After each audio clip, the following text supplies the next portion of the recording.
Success.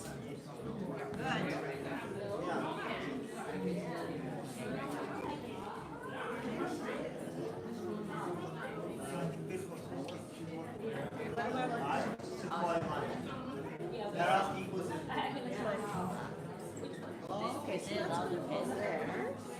Yeah, it's not me, but we got pins. We're gonna have to give them a good push. And you gotta make sure.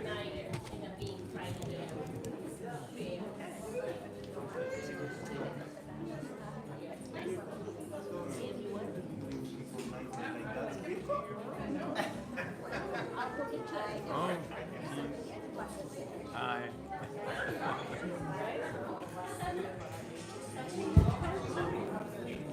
You what? Were you going to ask me questions?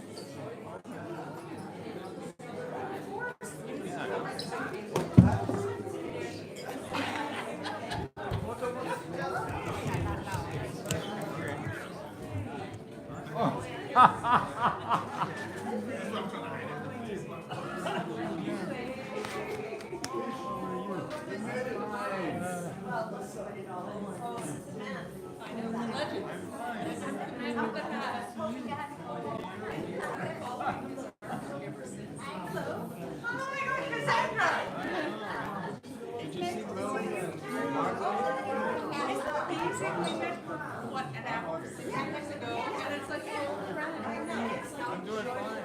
Yes, it is. So, it's only a 15-minute walk. So I have, look, I want to show you something. Yeah. But I would imagine it's problematic for one, but it seems like it's down. And there's no shovel on wherever the keels, wherever. It's a good turnout so far. So, do you have something you have to do, or can you tell me? Oh, okay. So where did you get the details from? Where did you?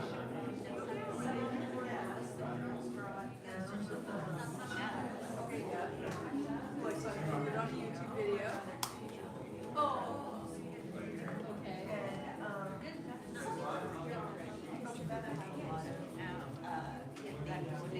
Yeah. You showed it. Wow. Can I get a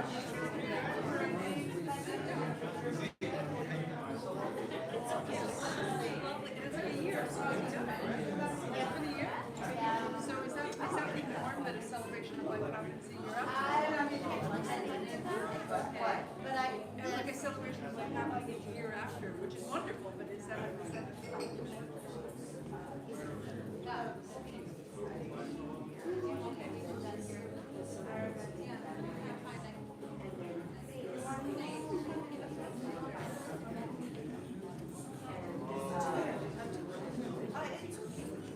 week ago? Yeah, I know. He would have been 70. So probably when I met you guys. Yeah, but that was my graduation. Oh, seriously? Watch that boy.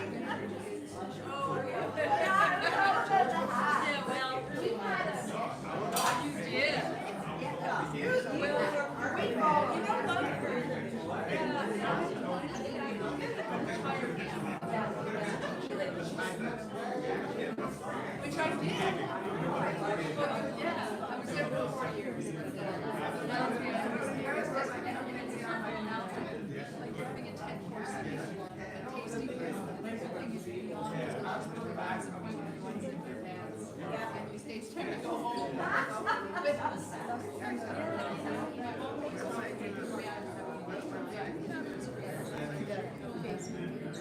That's what I did.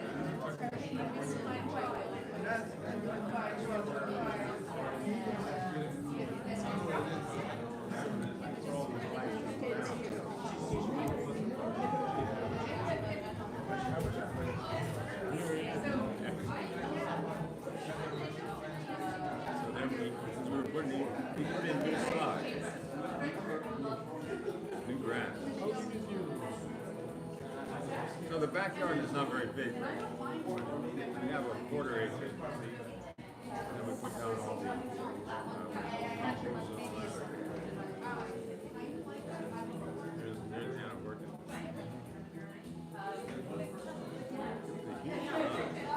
And then we put in the sod, slowly but surely.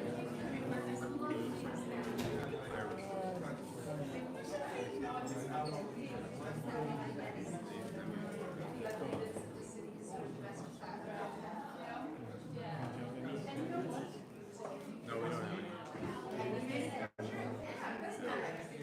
See, now we put in the sod. And then we had these raised beds.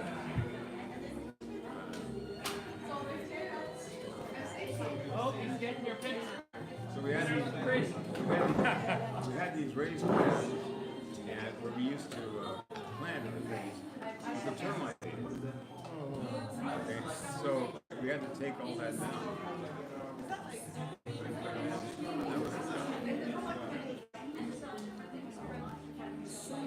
Okay, and then we slowly decided to do this. Yeah. And now, so this is how we start going.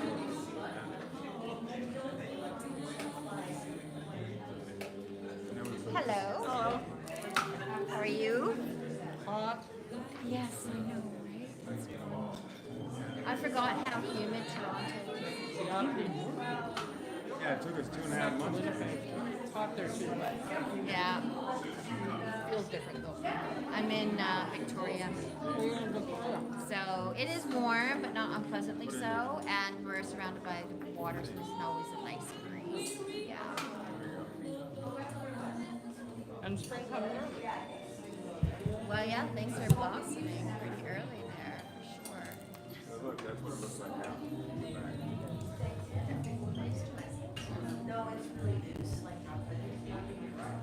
Okay, wait, there's another option. There's this one and that one.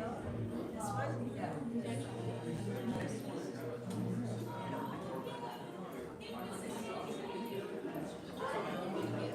Here, can I try? Team effort. I love that. And the bracelet bill box is here.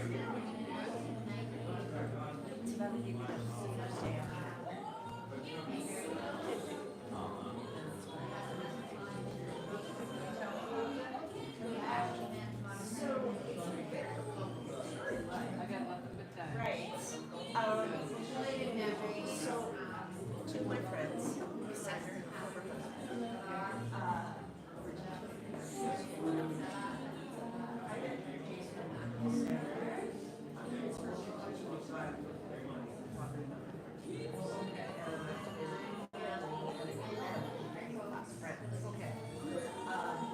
they went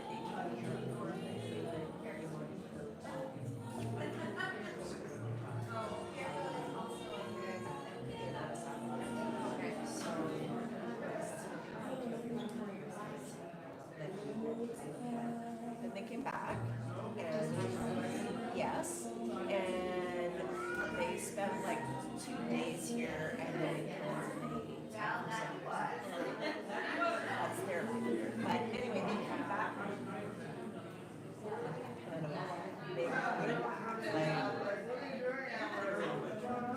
And I was away on business. They came back to the city.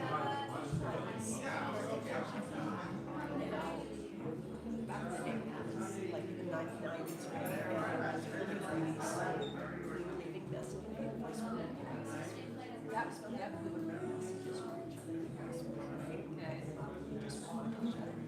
So everything continued just by a voicemail message. yeah, that's how we communicated. Because I was away, and I get this message. I knew they had mentioned that their friends were on the list. What are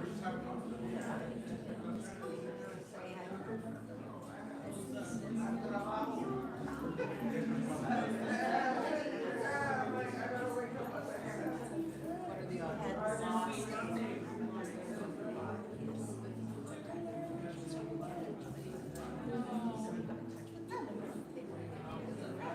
So this is all happening after everybody knew my best friend was dying. So before that, because I knew about Tibet, my brother wanted to go to Ethiopia. He introduced my brother to Tibet. So Jason and Sandy knew Tibet. My brother knew Tibet. Then that thing happened. Sandra recommended my people to Tibet.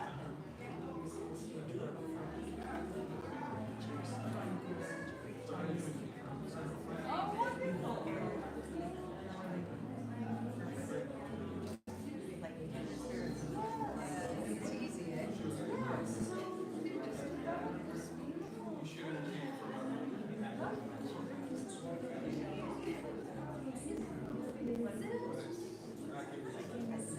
He was again. He is again. You understand that? You understand. Yeah. Well, you know, it's funny. I was talking to my mom about it, and I said, "Oh, I'm going to celebrate." I said, "Short story, because she's 88. She doesn't have much time." I'll keep the story short. Here's what happened. And I said, there was just, I said, you know, after all these years, there was something about him, whether it was blind, whatever. He had such a kind, glowing, positive, joyful presence, and it's rare to meet. So I'm not. I consider myself maybe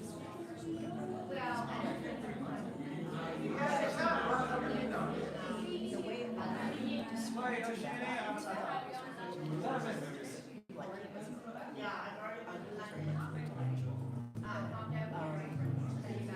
but despite that, how I tried to explain this to him. It was very human. And I don't know how people would understand that. And I don't have that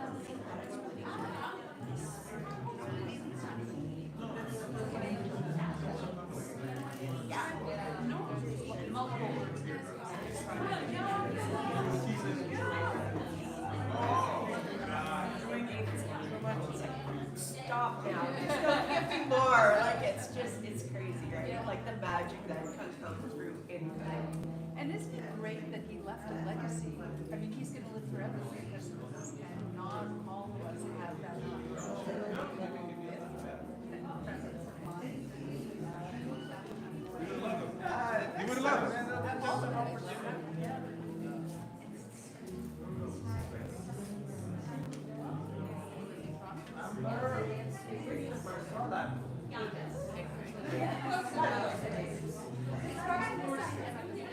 So it's not Toronto.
Thank you.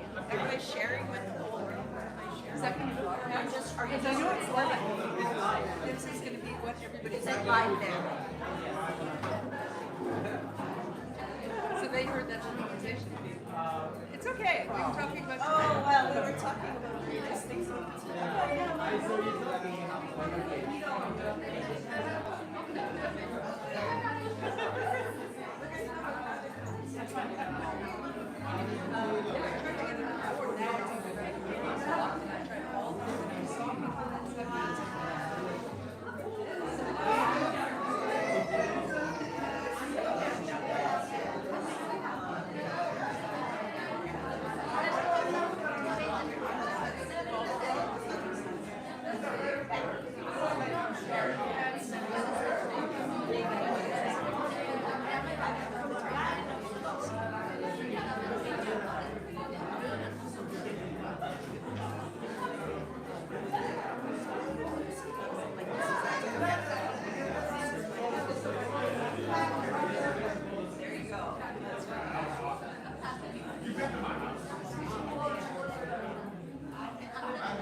Maybe this is not the most strategic cause or actually maybe. Honestly, it was. That is very fair. I'm gonna get some cheese because I didn't even see cheese.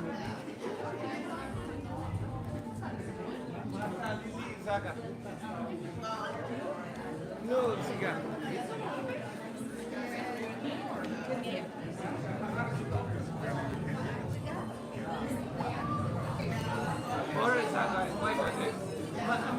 Mike.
Thank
his daughters and his close family members and his very close friends, many of whom have contributed to making this wonderful event happen.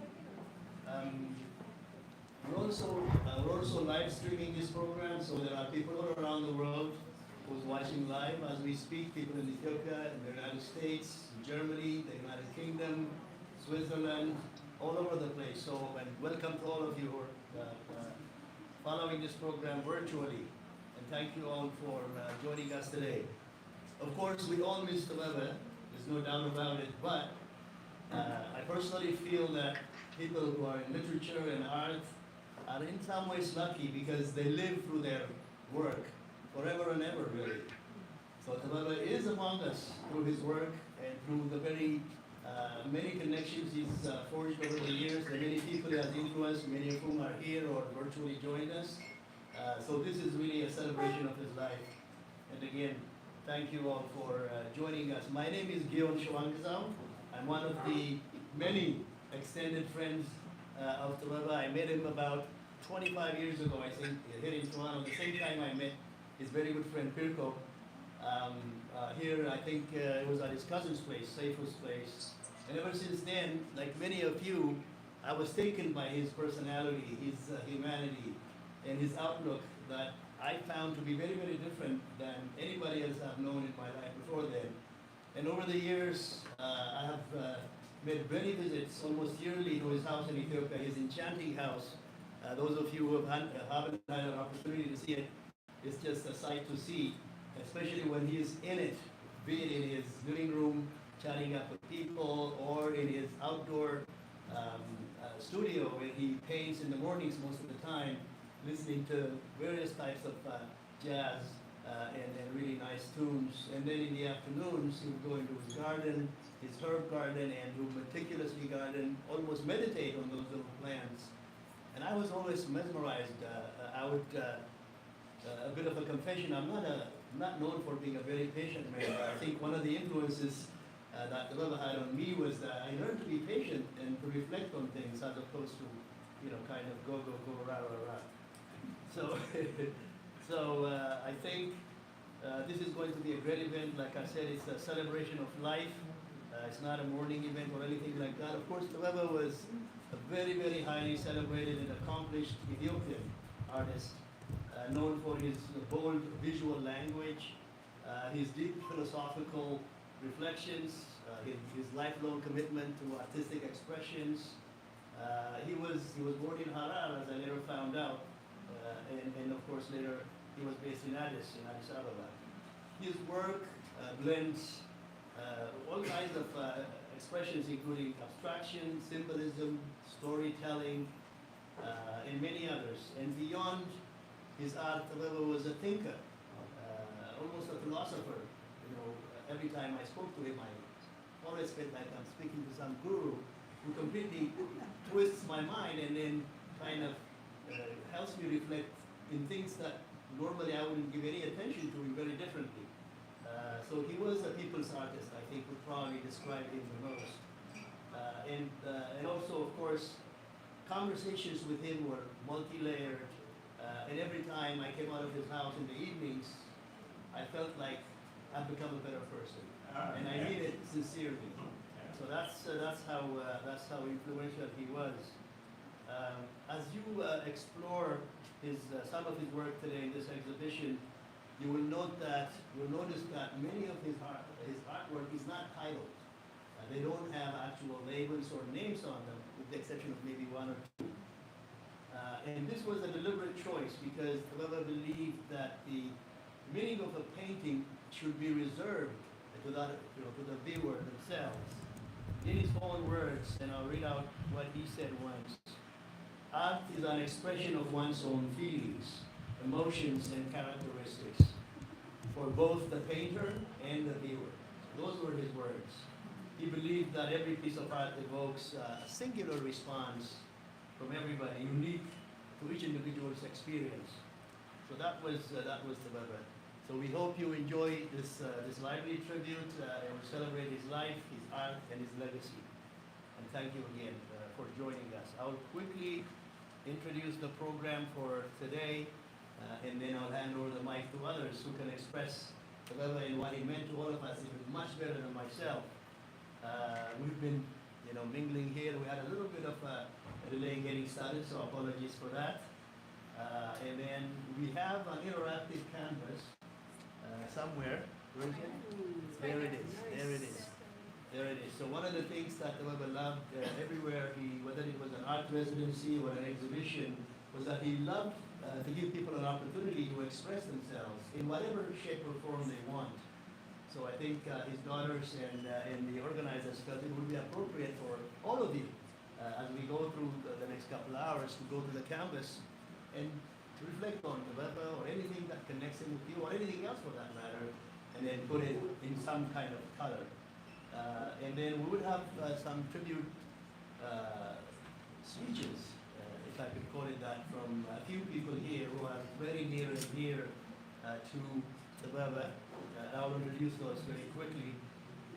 Then followed by, it's not a lot of speeches, I promise you. There are 3 or 4 very short but really reflective speeches we have from family and friends. And then we have a video presentation that really, we hope, captures the essence and the life of the Baba and his journey through it, and what it really meant, this world meant to him, and what he meant to other people.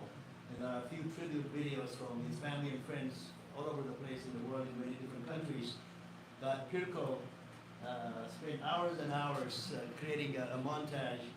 So we'll enjoy that. We'll have a gallery walk. As you see, his art is all over the place here, outside as well as in here. And then finally we'll have the canvas reveal, where all the arts expressions that you guys would have added there will be revealed. And we'll close that way. So thank you again.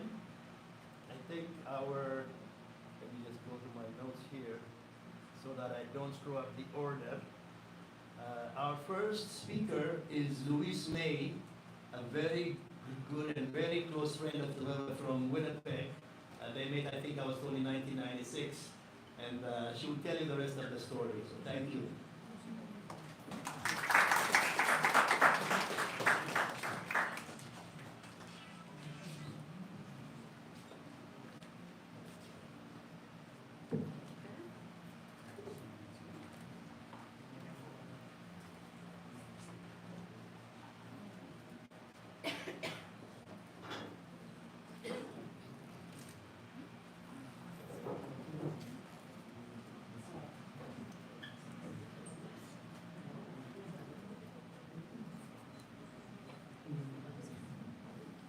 Hello, thank you very much, and I'm delighted to be here today to share my experience of Tababa Tirtha.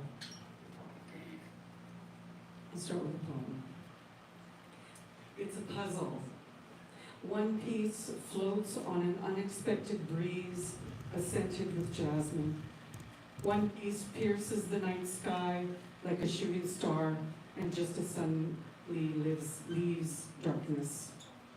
One piece is the friendship that loves so fully, so deeply, so sweet, and innocently, hearts bonded together forever. One piece attracts any passerby into conversations that weave together old and new, sacred and earthy, simplicity and unknowable. It's the ride, not the destination, nor the point of origin. I find it in all the stories, true stories, mythological stories, stories of anguish and forgiveness, and now it's our story together of the almost unsurmountable sadness that we all feel from the loss. I find it in all the gifts, treasures, magical and mystical. I find it in myself.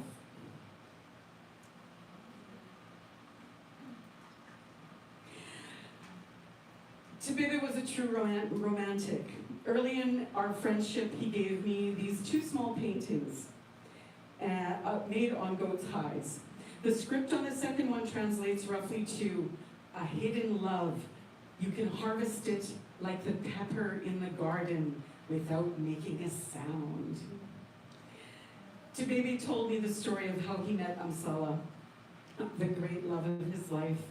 It was an almost unbelievably but true story.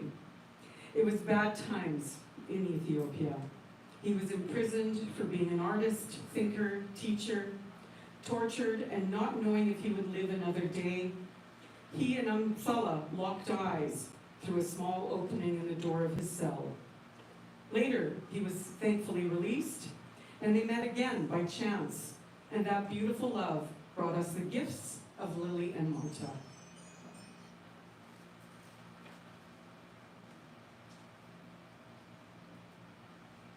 The next painting Chibibi gave me happened quite spontaneously. We often painted together, and one day I told him of the story of finding a full skeleton of a horse on the edge of a ravine in Manitoba, rural Manitoba. The horse had been shot with 2 bullet holes in between the eyes. When I showed Chibibi the skull, I could almost see him painting it in his mind, and I asked him if he wanted to paint it, and he said, "Oh, yes."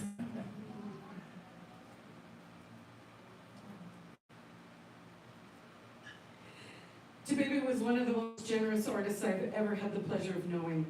He shared his thoughts and also his process. Over the years, in various performative art events, he would invite the audience to smash clay pots on the floor, or throw pots of paints against the large canvas, or to cut up a painting and sew it back together like a quilt, transforming process into meaning.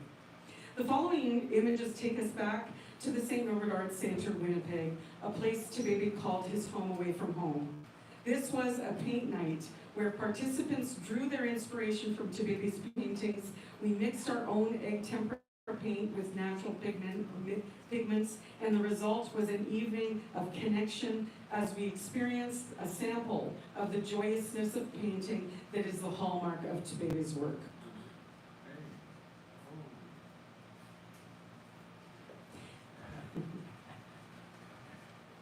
A remarkable artistic event happened, and it was a very happy day for Chibibi and I. In 2018, when Chibibi was in a highly artistically charged time of life, he and I and our dear departed artistic collaborator friend Jerry Atwell concocted a plan for him to embark on a live painting event, complete with improvised musicians as accompaniment. We discussed the event many times. Of course, it was to be held at the St. Norbert Arts Centre Women of Vision Gallery. The musician, the food, the atmosphere, all were carefully considered. That same visit, let's go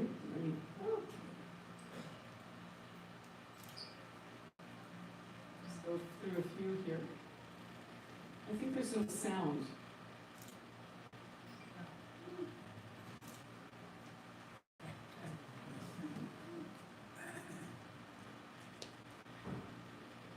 It sort of works in silence.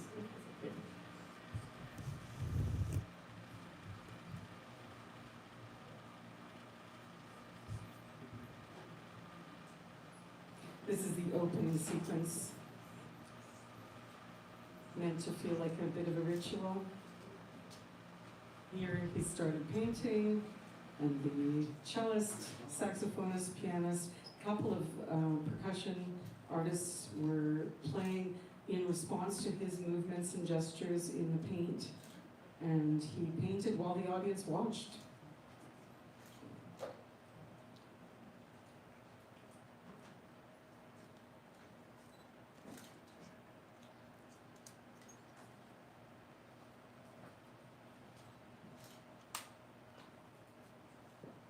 And that was the end result. That same visit, Chibibi had set up a painting studio at his daughter and son-in-law's home where he stayed. He painted prolifically at this time. I believe he painted over 15 paintings at this level.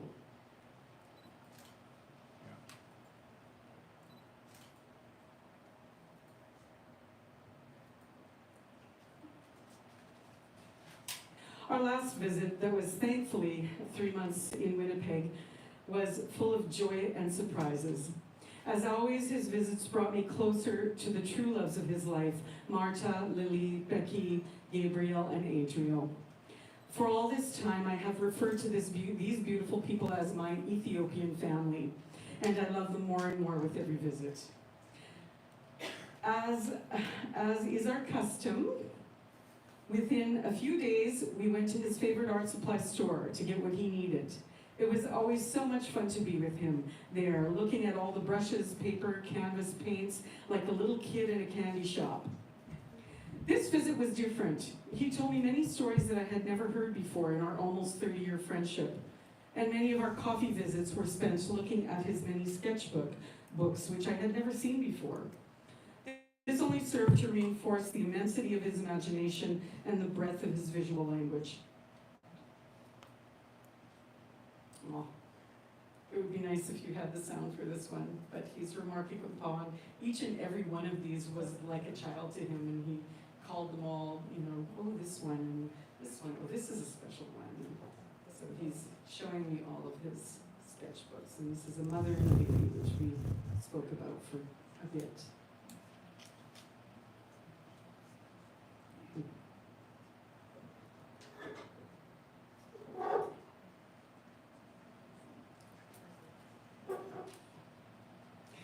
On the occasion of our very last coffee together, we decided to invent a new art form.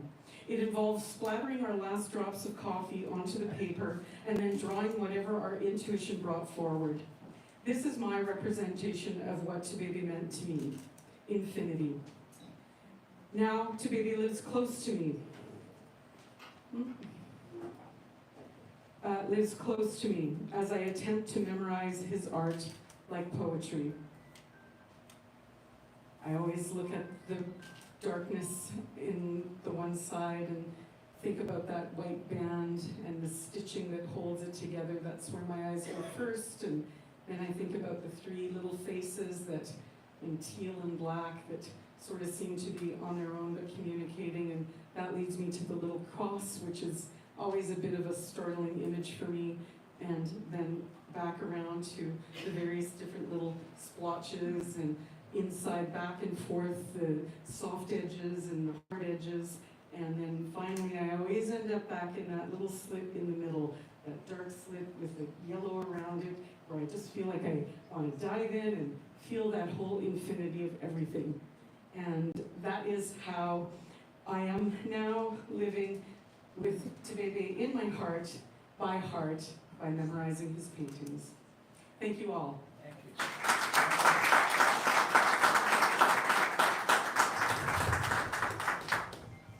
Thank you. Thank you very much, Louise. You did not leave anything for our imagination. It was deep from your heart.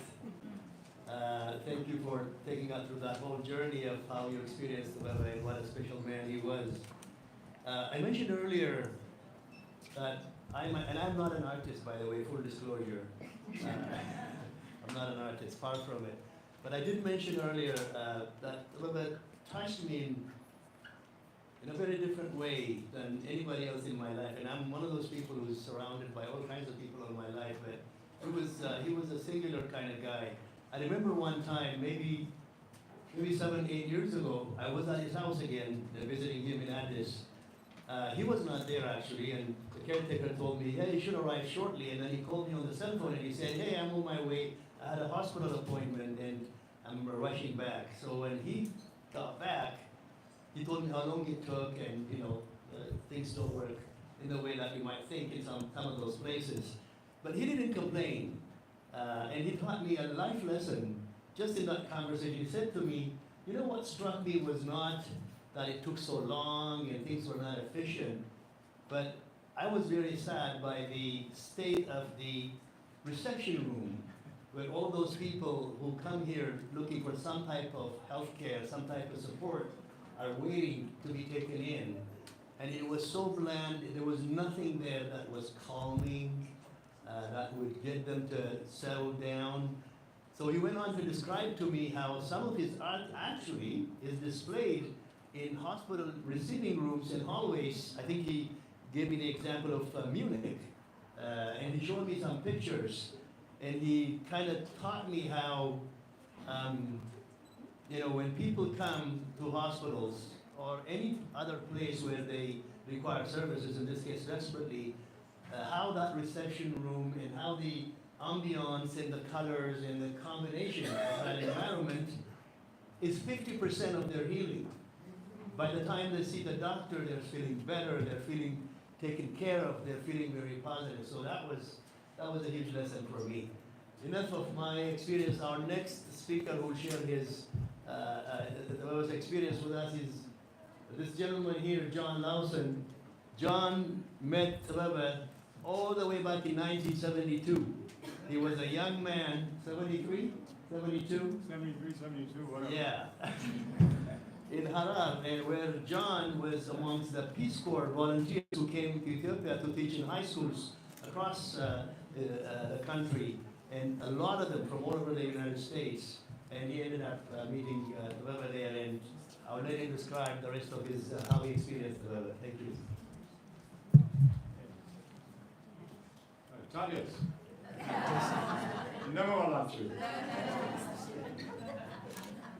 So this is a little gem of a painting that I have in my house. I have several of his, and we purchased many of them. And then this is a little horror basket. They have bigger ones in horror. And this was given to me by Yusuf Malay over here, a good other fellow. And this is when I was leaving, so I still have it. So here I am. So as he said, I met him in 1973. So here we go. So Tababa painted on small boards when he was a young man. When he went to art school in Addis Ababa, he was already a painter, philosopher, artist. One of his teachers was Deborah Christos Desta, who brought abstract painting to Ethiopia. Tababa grew up in Harar. When I was there, I lived in the walled city called Jogo. Through the Haile Selassie Arch at the top of Andinya Mangud, First Street, one walked quite a distance, passing gold shops, tea and coffee houses, businesses, to the Ferris Magala, the horse market, but it was of course not a horse market, it was a roundabout for the buses. The Jogo was a vibrant and very busy place. Oromo people came into Harar to go to the market called the Magala Gudo to sell and buy near my rented Adare house. The colorful dressed Adare women, the Muslim butchers who used to also butcher camels, Somali nomads at Arad Bir, one of the gates of Harar, their camels laden with contraband, cigarettes, and pans, the cloth merchants on the Makina Girgir, which was a wide, rocky walkway that came from the Ferris Magala down to the Magala Gudo. So colorful, unusual sights, and certainly not downtown Chicago, where I'd worked in an upscale bookstore. People, just by living, created their own unusual place, which was not unusual to them, and they lived here very well. This is some of the horror that Tababa knew so well and painted. So Abdi Muhaymin and Tababa came to the Adare house I rented. We had a great time together. Tababa made a drawing of the very large church-like double door of the entryway. It was a simple drawing, but I was impressed. So I went to the house Tababa was renting from Isafia. She was a tobacco merchant, and periodically, Hamals came in with large bundles of tobacco on their shoulders, and they threw them on the ground in the middle of the compound. So Isafia had a classic Adare house filled with colorful pans and weavings displayed on the walls and built-in carpeted platforms to lie on or sit on. She was an exceptionally amiable person. On the other side of Sofia's compound was the Adare house that Tababa rented. It had a traditional large door opening on a main room, a room to the side that Tababa made into a kitchen. Upstairs was Tababa's studio, and a room off from the studio. Once we met Adare girls, and they were distressed that Tababa did his own cooking, presumably because men might decide never to marry, and what would happen to them. His house was small except for the main room. Entering from the compound, abstract paintings hung on the walls. It was a wonderful sight to behold, with an extraordinary contrast. Traditional Harari culture and abstract expressionism on opposite sides of Sofia's compound. So to my mind, a child of American urban and suburban life, We were in a biblical setting, religious, steeped in robust, admirable cultures, unique by way of the place, Power. In this setting was Tebeba, a child of Power, creating abstract paintings. Okay, creating abstract paintings. We were an odd pairing. Here was what is called abstract expressionism in the Jogo, which was quite astonishing. So Aya Sophia said that Tebeba's paintings were like movie posters at the cinema on the Ferris Magala. Many people came to Tebeba's house. An honorary cadet from the military academy, poets, artists, Peace Corps volunteers, neighbors, friends, lively gatherings, and Tebeba painting all through the night. I had never met anyone like Tebeba that was driven to work solely because he liked to work. Tebeba loved art and especially painting. Tebeba was the painter exploring himself, his surroundings, and the fact of existence on the earth, located in the universe. He wanted to know what to discover. He talked about that, the whole thing, and the parts, the foreground, the background, the light, the lines, the material, what is it, what does it do? If you have talked with Tebeba, you know what I mean. The conversations were wonderful. His paintings at that time were remarkable abstractions that he would continue throughout his life. They were fantastically wonderful paintings. So those were lost because of the Der, the junta that came to power. Tebeba's mother buried them to avoid any connection to Tebeba, and horror was always with him. So I left Ethiopia, and many years later I called Tebeba. I discovered online a gallery in California that featured Ethiopian artists. I called the gallery, and a gentleman was able to give me Tebeba's phone number. I called, and Tebeba answered and said, Mano. And I said, this is John. And he said, oh, John, how are you? Are you painting? So it was as if we never parted. So we had a reunion here in Toronto, and Pirko was there. Over the years, I visited Tebeba and the family one time when he was in Winnipeg. Then he came to our house in Bowie, Maryland, at least 3 times, I recall, staying a month at a time. We went up, we set up a studio in the garage where he painted, and I called it Hotter West. On one visit, he had an exhibition in Washington, D.C. At another time, we held an open studio exhibition in our house. From the very beginning, we always talked, and it was a type of talk that one could call the philosophy of art, which encompassed so much. And of course, we laughed a lot. So I remember vividly all the great times Tebeba and I had in Har, Addis Ababa, Winnipeg, Toronto, and in Bowie. We had the finest conversations over the phone and on Microsoft Messenger. For me, he was the most unique and excellent friend and artistic compatriot. We would talk so much about art, it was wonderful, and I learned so much from him. It was a grand and marvelous journey. When he attended our wedding in Altoona, Pennsylvania, a lady of the kitchen staff thought Tebeba was an African prince. And of course he was, and so many other identities too. The paintings showed that legacy, those horror paintings, and those marvelous abstractions searching the life here and the mysteries of the universe. He was quite the guy, the very best. Tebeba came and made his wonderful contributions to us all. It was the greatest honor for me to have been his good friend and compatriot. What a great history, and what a great life, and I love him so much.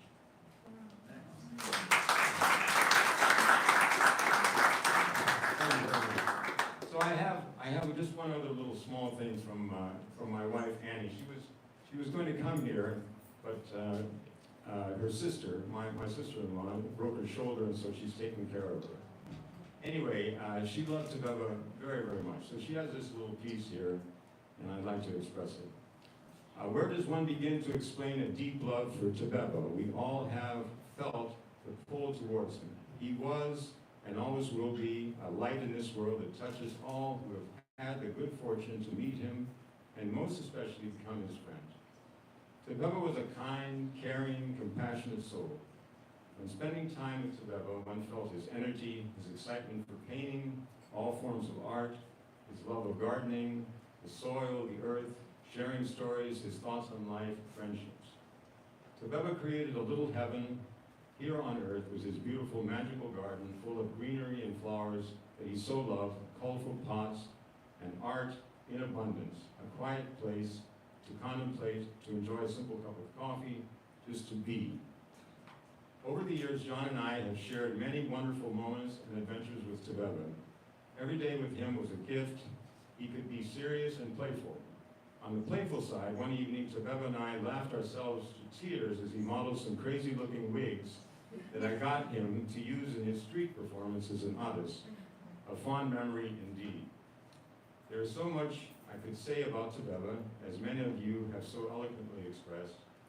He touched my heart with his kind, thoughtful ways, his laughter, his love of family, friends, life, people, his caring spirit.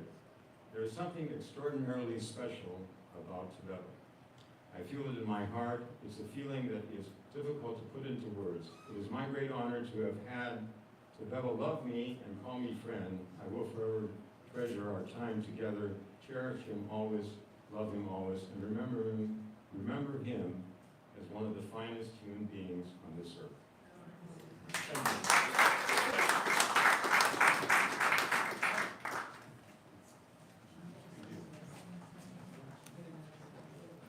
Thank you very much, John. It can't get any better than 53, I think, if I do the math right, 53 years of continuous friendship. And I think you described his essence, caring, compassionate, a gift to this world, which I think is the way that many of us see him. So thank you, John. Thank you to your wife, Anita, too. Our next speaker is Kenan. Kenan, I'm sorry, Kenan. My apologies. I'm known to never to mispronounce Amharic names. You know why? Because you can't make a spelling mistake in Amharic. Anyway, without further ado, Kenan. Thank you, everyone. Thank you very much. I'm going to read from my script here as well. Thanks for your patience. Hello and thank you, everyone.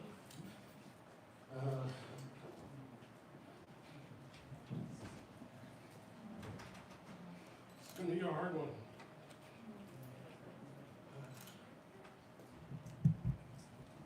I'd like to start by saying thank you to Lily and Marta for making this entire event happen. Thank you so much for honoring our friend and your father, Ato Tebeba Turfa. And yes, I am also honored to be considered one of his friends. But that was Tebeba, wasn't it? I'm certain everyone in this room believed that Tebeba was their best friend. Exactly. Was that not truly the magic of this man? How he made everyone around him feel special. But allow me to back up for a second. My name is Kenan Vaughn. I met Tebeba in Addis Ababa in 1994. I was much younger and thinner then, full of fantastic ideals about Ethiopia, Haile Selassie, and the entire Solomonic dynasty. So I went to Ethiopia to explore its wonderful history, culture, and people. I knew no one, but thanks to family friends, Jason and Cassandra Price, Sandy is here with us today, I was given a couple of names and phone numbers of people I could reach out to when I arrived. Tebeba was one of those people. All I can say about our meeting was that the connection was instant and enduring, as I'm sure you all have experienced as well. In all, I went to Ethiopia 3 times between 1994 and 2000, and a lot of that time was spent in Tebeba's studio, drinking coffee, talking, chewing chat, painting, among other things. The people I met in that studio, oh my God. The conversations we had, man, we solved the world's problems many times over in that studio. In truth, I went into Tebeba's studio a boy, but I emerged a man.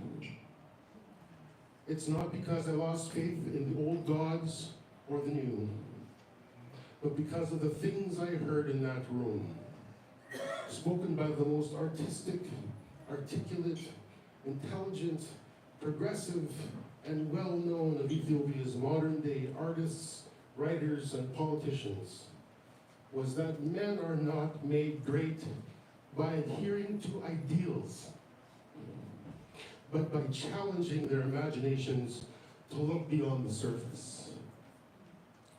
Boy, oh boy, did Tebeba look beyond the surface. As much of his heart was about color and form, his life was about imagination and seeing beyond the mundane. Drinking coffee was not just drinking coffee. Much like chewing chat or anything else he did, there was always a ritual, always a celebration. Tebeba was true to his vision. On canvas or off, his art was his life. Didn't we all feel that around Tebeba? That radiant energy of possibility. This was the magic. This was the glue. He never gave up on his imagination no matter what. There was always something awe-inspiring to witness, to examine, to experience. From flowers and birds in his garden to the clouds in the sky, Tebeba taught us that there's beauty everywhere, in everything. Excuse me. I could literally go on for hours, as of an unlimited reservoir of Tebeba-related experiences, stories, and good times I could recall. But to keep things short, I'll close this way. I can say with absolute certainty that everyone in this room has mourned the loss of Tebeba Turfa deeply. And while today may not be the easiest of those days, I promise you this. Brighter days lie ahead if you do what Tebeba would do. Find the beauty in all things. When you do, you will be as close to him as you ever were. Though his physical presence may be lost to us, his spiritual presence is as abundant as ever.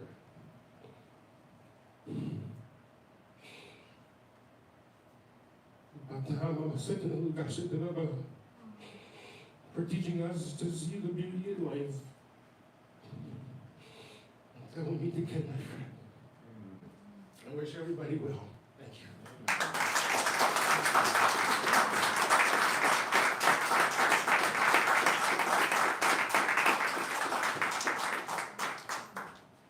you. Thank you very much, Karen.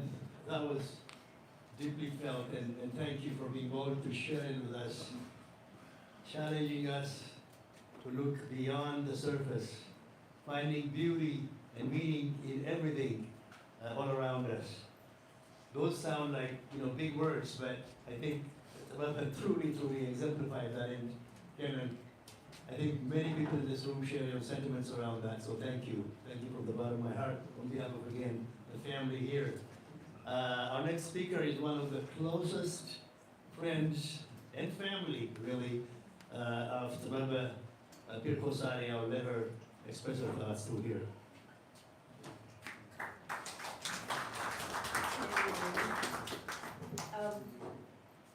I was feeling okay till my brother just made that beautiful speech.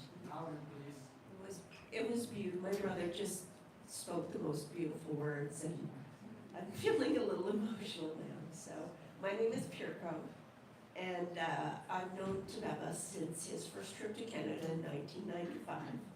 The first day I met Tebeba, he gave me this, and I just kept it forever, because I keep Tebeba forever, and that's just a good symbol of who he and I are. I have so many stories, like my brother said, there's so many stories, there's so many things. But, you know, like we shared so many paintings, we shared many glasses of wine, conversations, travel, and so many experiences, both big and small. What I find very amusing is I have a very short speech, and my brother and I did not compare notes, and we have such similar reflections of our love for him. If you knew Tebeba, if you knew him a little bit or a lot, it didn't matter. However you knew him, you just loved him. You loved him. It was just so easy to love him. And he was a magical combination. There were so many magical things that happened. He was a magical combination of talent, as we know, and kindness, and intelligence, and let's not forget, fun. Tebeba was fun. He was so many things, and I will miss him deeply. He shone a lot of positive light and beauty into this world. We all understand that. And what I ask you when you leave here today is to consider shining your own light and your positive love into your world, because you know Tebeba would love that.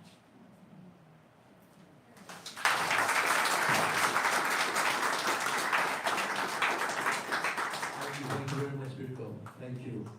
Our next and last speakers would be Tebeba's own children, whom he raised with meticulous care, brought here to Canada a long time ago, and Luis and others started taking care of them, went to school, and now they live their own lives as adults, and of course they're giving them grandchildren, beautiful grandchildren. So can I ask Lily to come forward and share her thoughts about her dad today in a celebratory way. Thank you.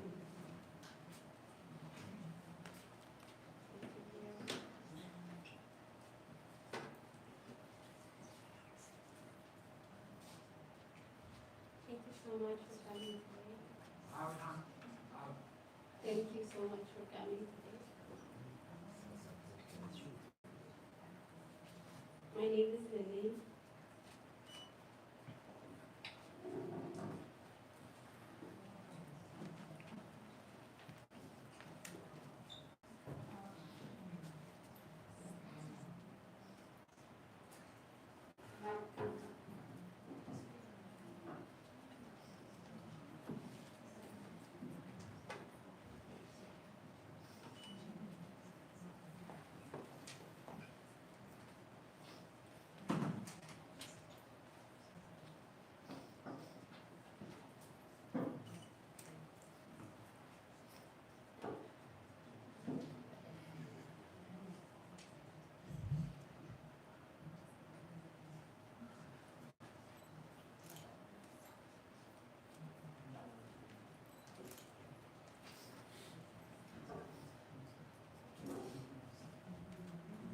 Thank you, everyone. Sorry, I'm a little nervous. And maybe a little emotional. So before I begin, I just want to say thank you to everyone for being here and celebrating our dad. Thank you for taking the time from your Saturdays, summer days to be here with us on a hot day today. We really do appreciate you. And for everyone who's joining us virtually as well as have flown here from different places, thank you very much. This means a lot to us. Hearing everyone's speeches today as well as watching the different videos that his friends and family have shared, it's so special to hear that what everyone thinks from their perspective. And for us, that is our dad, so we have a different perspective, but it's very special to hear what people have been impacted by him. Hearing everyone's speeches and watching the videos, it's beautiful to see how much people's lives have been impacted by him. Sorry, I'm repeating things. Growing up, I always saw him as a kind of superhero, someone incredibly unique. And hearing all of you today confirms that it wasn't just us or me, it's how everyone felt about him. He was a special man. To us, our dad was everything. He was an artist, a philosopher, a thinker, and someone deeply curious about the world. But above all, he was our dad, our abaye, our abuka. The one who taught us how to cook, especially for me, he's the one who taught me how to cook, how to take care of the plants. He loves plants. So I spent a lot of times with him learning how to take care of it. Even though when I was younger I hated it, but now I actually enjoy it. How to make a delicious, strong cup of coffee. And the love for the little things, and also to appreciate music. Today we're listening to most of his music. We made a playlist. These are the music that we grew up hearing. And it just makes it special, kind of tells a story. He also helped us understand the sense of style. He always has a sense of style. And just to be ourselves, an individual self. He made me believe that I can do anything and be anything I wanted. He was not a traditional dad. He was an open, liberal, and always treated us like his friends. The three of us were always together, and that never changed even when we grew older. When we moved to Canada, he used to visit us every summer, and those were the best times. One memory I have is when Lily and I used to work at the university, he used to come and visit us. But even there, he made lots of friends. Some of them came here to visit as well. That was just who he was. Our dad was able to connect with anyone, people of all age, all walks of life. He has this rare ability to meet people where they were and make them feel seen and special. He was a special man, a positive force in my life, a constant supporter in everything I do and everything that I wanted or had thought about. He believed in us so deeply and wanted the best for us, and somehow gave us a life full of love, creativity, curiosity, and a very warm life. Although he's not here with us physically, I do want to believe that he's somehow, he can feel the love we have for him here and how much he's loved. I was so fortunate to have a dad like him, and I will forever be grateful. I love you, Abukaye.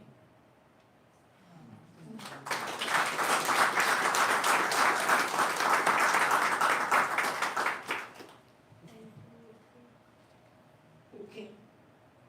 Thank you so much. We are truly grateful and deeply touched that you all are here with us. Your presence means so much to our family, to bring us comfort, strength, as we gather together today to celebrate and remember the life of our beloved father.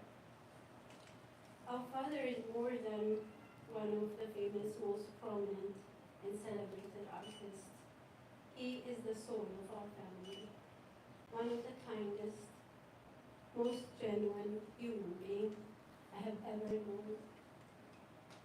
Growing up in Addis, our home was filled with love, music, creativity, and laughter.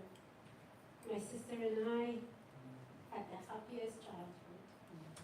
With our father together, he is the heart of everything in our home.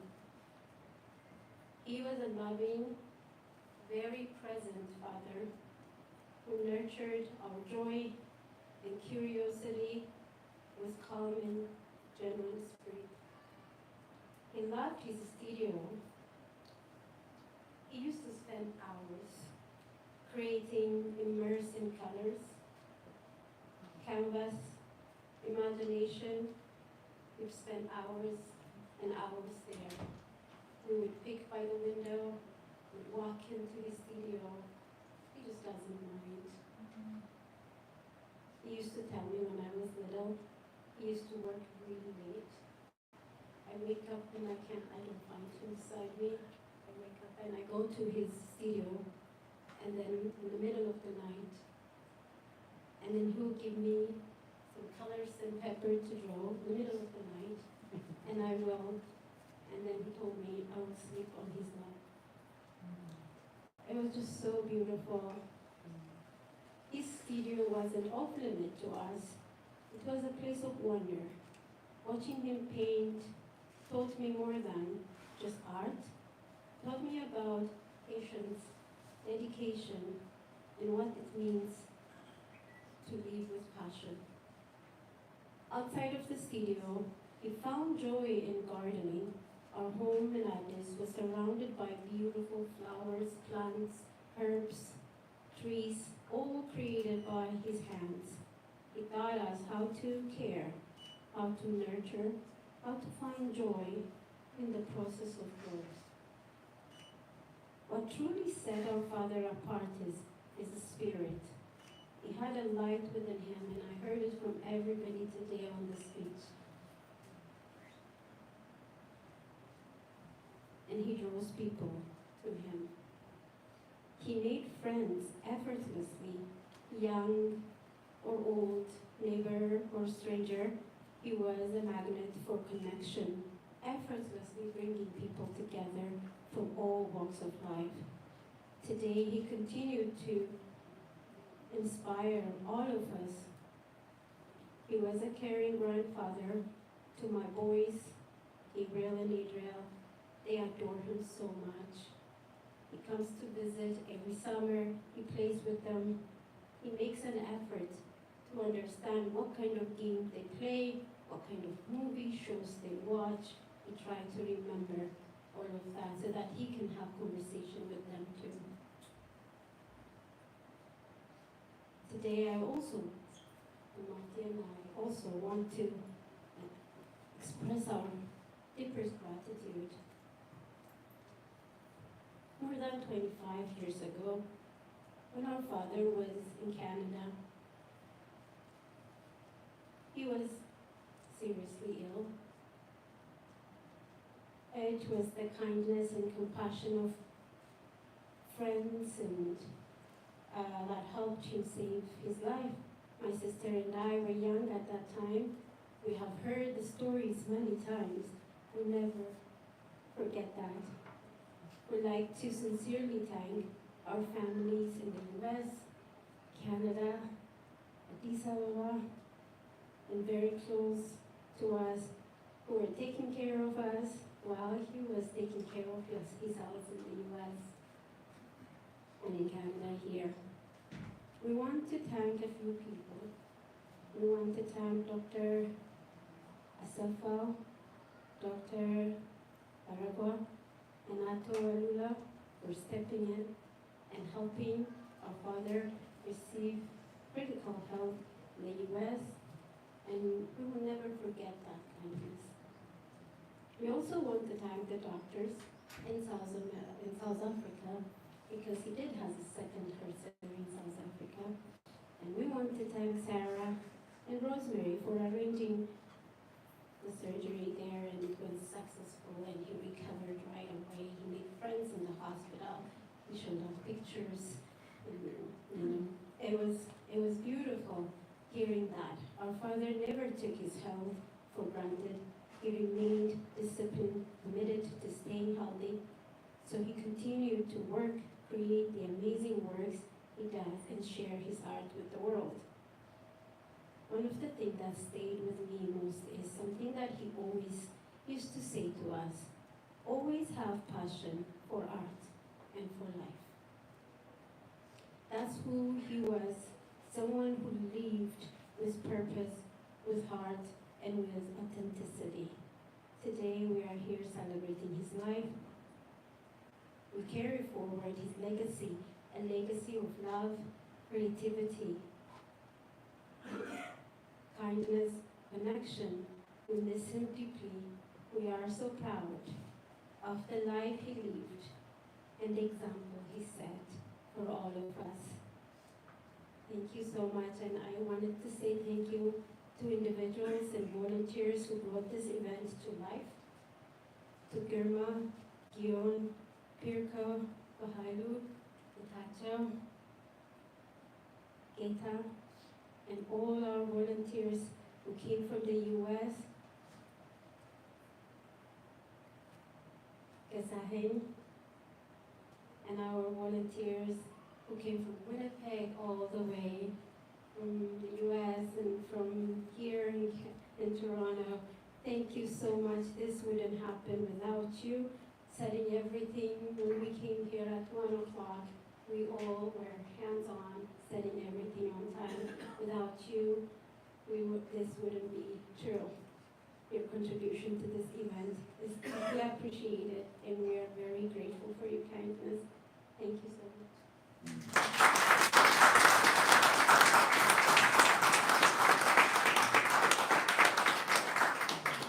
All right, thank you. Thank you very much, Lily and Martha. I heard an expression not too long ago, and it goes very short one. It's not about the years of your life, it's about the life in your years. And that really struck me and stayed with me, and I had to reflect a little bit about that for a while. And I think that's one way to look at Weber's life. It was really the life in his years. And of course, amongst that life in his years, paramount responsibility he had was looking after his daughters. And today, we saw that the result of that, and the love and the nurturing, and ultimately, and he these two beautiful women and the grandchildren for all of us. So thank you again. This is it for the live speeches. We now have a video tribute. When this tribute was being organized, there were just so many people, you wouldn't believe, who wanted to say something, to leave something on the record about how Weber influenced their lives and what he meant to them. And it was a lot. If we were to show you all the self-recordings people sent to us from all around the world, we'll be here for 2 nights. So, but Pirko, the tireless Pirko, worked very, very hard to condense that into a much shorter version, but also captures the essence and not leave out. So to everybody who had sent us videos, recordings, and writings, apologies, we're not going to show all of it. It had to really be condensed so that, we're not going to be here all night. So who's going to run the video for us? And then we'll let you guys, I know you've been sitting for a while, we'll let you guys move around and use the canvas, see the exhibition and everything. So here we go with the video.